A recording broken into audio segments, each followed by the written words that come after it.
Ah, hello again, dear listener.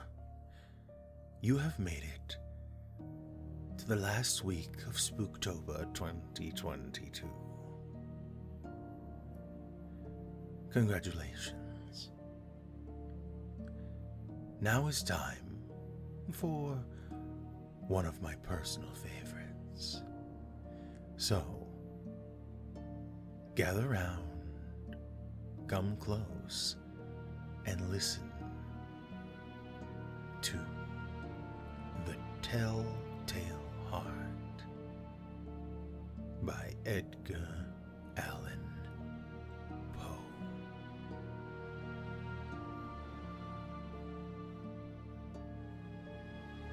True. Nervous. Very, very dreadfully nervous. I had been and am. But why will you say I am mad? The disease had sharpened my senses, not destroyed, not dulled them. Above all, the sense of hearing acute. I heard all things in the heaven and in the earth. I heard many things in hell. How, then, am I mad? Hearken and observe how healthily, how calmly I can tell you the whole story. It is impossible to say how first the idea entered my brain, but once conceived, it haunted me day and night. Object there was none. Passion there was none. I loved the old man. He had never wronged me. He had never given me insult. For his gold I had no desire. I think it was his eye. Yes, it was this.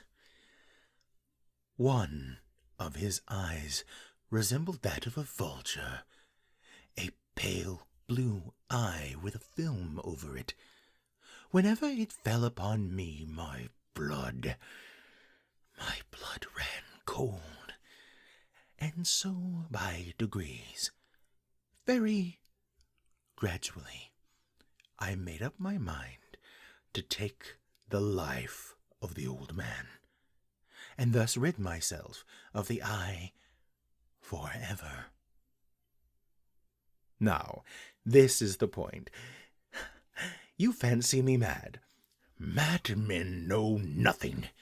But you should have seen me. You should have seen how wisely I proceeded.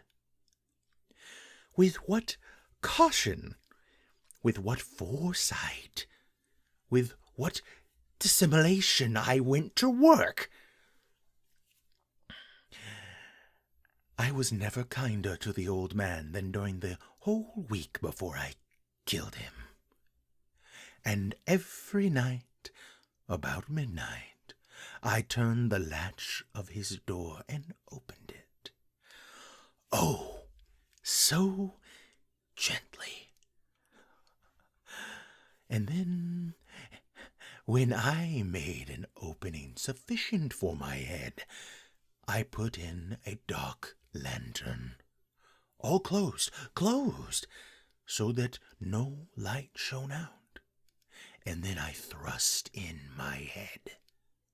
Oh, you would have laughed to see how cunningly I thrust it in. I moved it slowly, very, very slowly, so that I might not disturb the old man's sleep. It took me an hour to place my whole head within the opening so far that I could see him as he lay upon his bed. Ha! Would a madman have been so wise as this? And then, when my head was well in the room, I undid the lantern cautiously. Oh, so cautiously, cautiously, for the hinges creaked. I undid it just so much that a single thin ray fell upon the vulture eye. And this I did for 7 long nights, every night just at midnight. But I found the eye was always closed, and so it was impossible to do the work. For it was not the old man who vexed me, but his evil eye. And every morning when day broke, I went boldly into the chamber, and spoke courageously to him, calling him by name in a haughty tone, and inquiring how he had passed the night. So, you see, he would have been a very profound old man indeed to suspect that every night, just at 12, I looked in upon him while he slept. Upon the 8th night, I was more than usually cautious in opening the door. A watch's minute hand moves more quickly than did mine. Never before that night had I felt the extent of my own powers, of my sagacity. I could scarcely contain my feelings of triumph. To think that there I was, opening the door, little by little, and he not even to dream of my secret deeds or thoughts. I fairly chuckled at the idea, and perhaps he heard me, for he moved on the bed suddenly, as if startled. Now, you may think that I drew back, but no.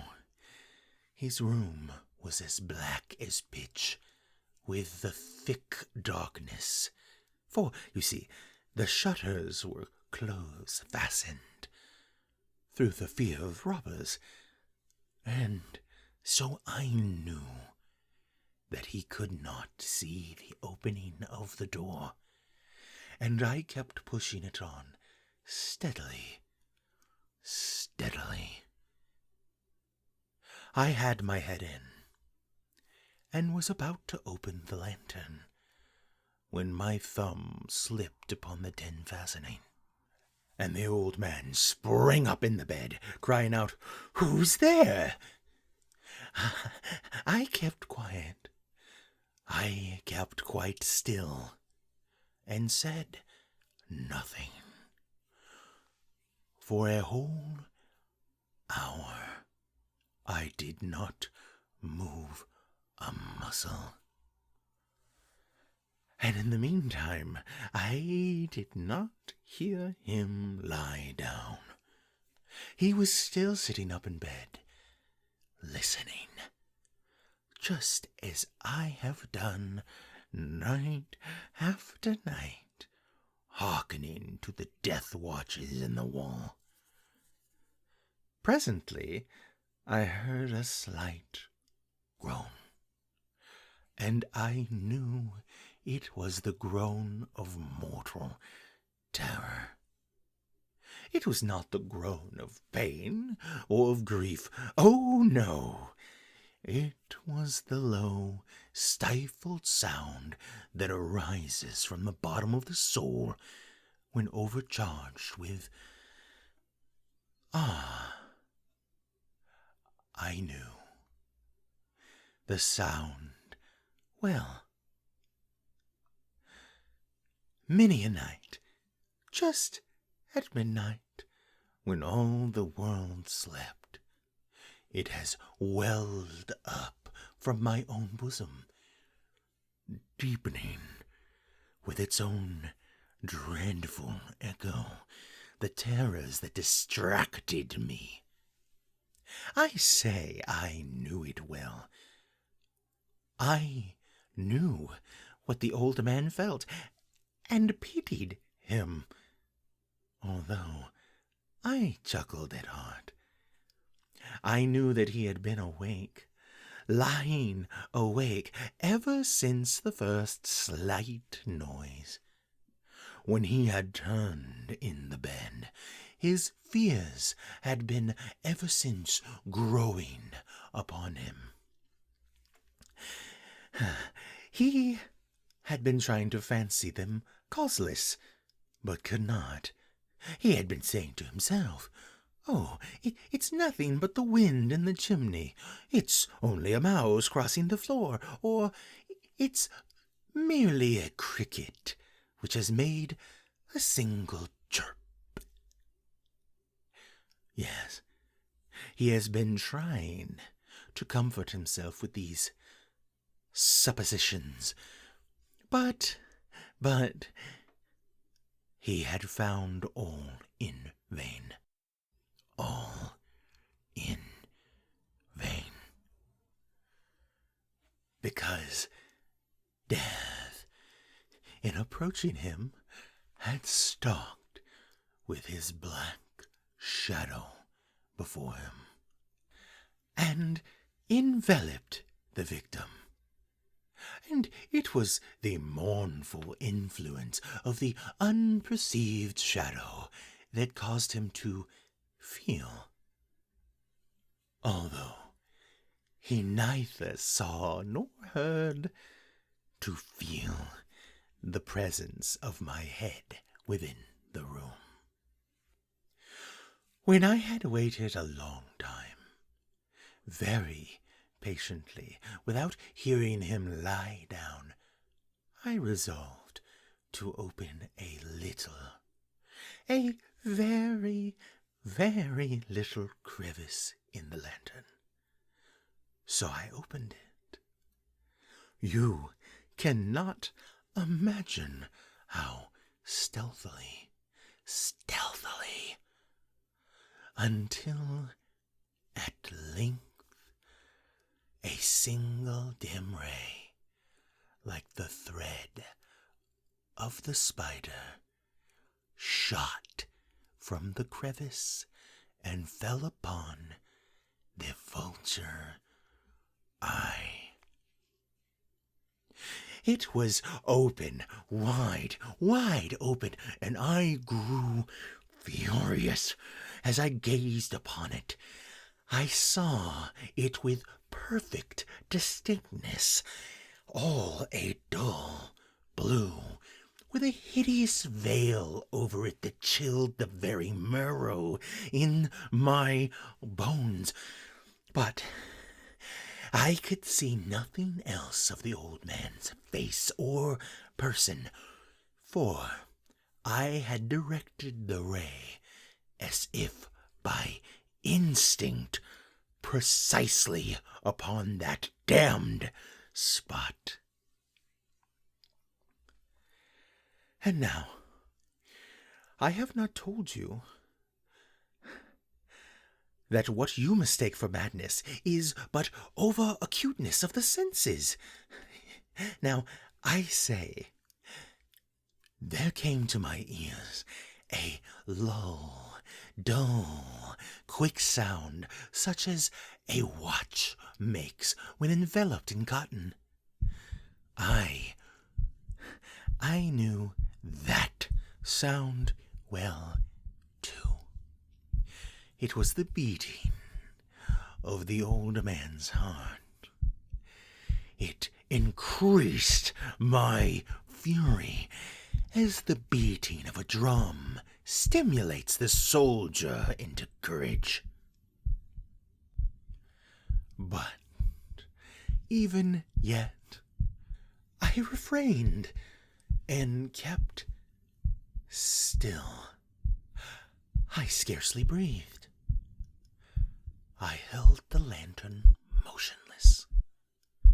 I tried how steady steadily I could maintain the ray upon the eye. Meantime, the hellish tattoo of the heart increased. It grew quicker and quicker and louder every instant. The old man's terror must have been extreme. It grew louder, I say, louder every moment. Do you mark me well? I have told you that I am nervous, so I am. And now, at the dead hour of night, amid the dreadful silence of that old house, so strange a noise as this excited me to uncontrollable terror. Yet,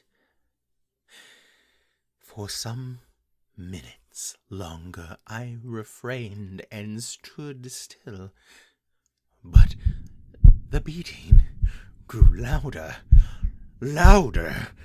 I thought the heart must burst, and now a new anxiety seized me. The sound would be heard by a neighbor. The old man's hour had come. With a loud yell, I threw open the lantern and leaped into the room. He shrieked once only. In an instant, I dragged him to the floor and pulled the heavy bed over him. I then smiled gaily to find that the deed so far done, but for many minutes the heart would beat on with a muffled sound. This, however, did not vex me. It would not be heard through the wall. At length it ceased. The old man was dead. I removed the bed and examined the corpse. Yes, he was stone dead. I placed my hand upon his heart and held it there for many minutes. There was no pulsation. He was stone dead. His eye would trouble me no more. If you still think me mad, you will think so no longer when I describe the wise precautions I took for the concealment of the body. The night waned, and I worked hastily, but in silence. First, I dismembered the corpse. I cut off the head and the arms and the legs. I then took up 3 planks from the flooring of the chamber and deposited all between the scantlings. I then replaced the board so cleverly, so cunningly, that no human eye, not even his, could have detected anything wrong. There was nothing to wash out, no stain of any kind, no blood spot whatever. I had been too wary for that. A tub had caught all.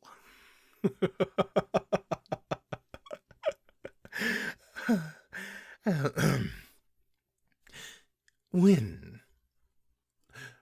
I had made an end of these labors, it was 4 o'clock, still dark as midnight, as the bell sounded the hour.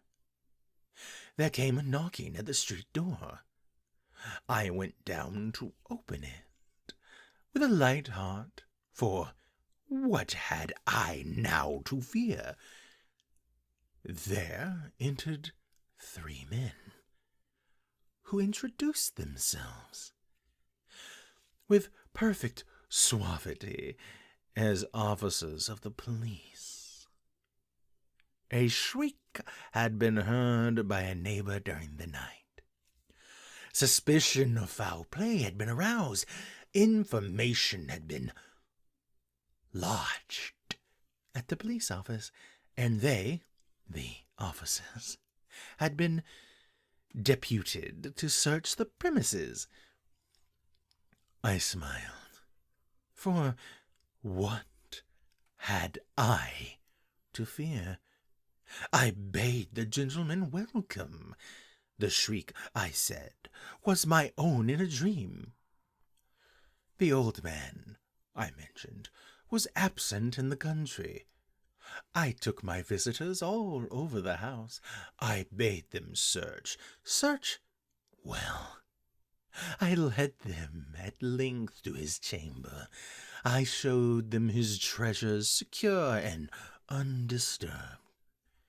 In the enthusiasm of my confidence, I brought chairs into the room, and desired them here to rest from their fatigues, while I myself, in the wild audacity of my perfect triumph, placed my own seat upon the very spot beneath which reposed the corpse of the victim.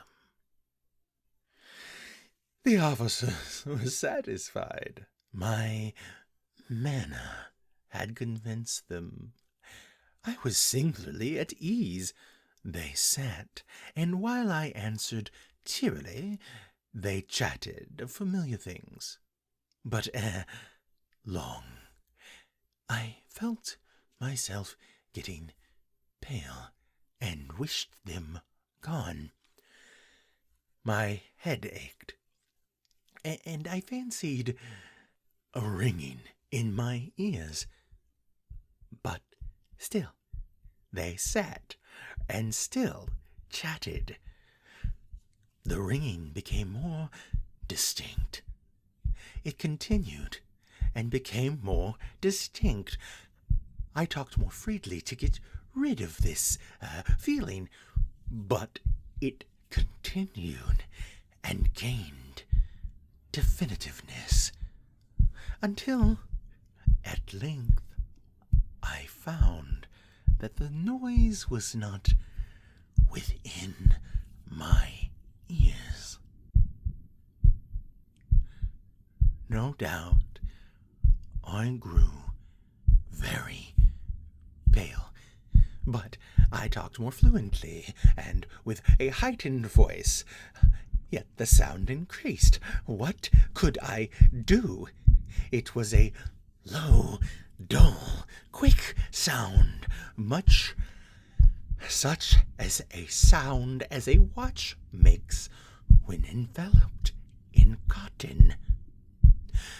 I gasped for breath, and yet the officers heard it not. I talked more quickly, more vehemently, but the noise steadily increased. I arose and argued about trifles in a high key with violent gesticulations, but the noise steadily increased. Why would they not be gone? I paced the floor to and fro with heavy strides, as if to fury by the observations of these men, but the noise steadily increased. Oh, God, what could I do? I foamed, I raved, I swore. I swung the chair upon which I had been sitting, and grated it upon the boards, but the noise arose over all, and continually increased. It grew louder, and still the men chatted pleasantly and smiled. Was it possible they heard not? Almighty God, no, they heard, they suspected, they knew. They were making a mockery of my horror. This I thought, and this I think, but anything was better than this agony. Anything was more tolerable than this derision. I could bear those hypocritical smiles no longer. I felt that I must scream or die. And now again! Hark! Louder! Louder! Louder! Louder! Villains! I shrieked. Dissemble no more! I admit the deed. Tear up the planks. Here is the beating of his hideous heart.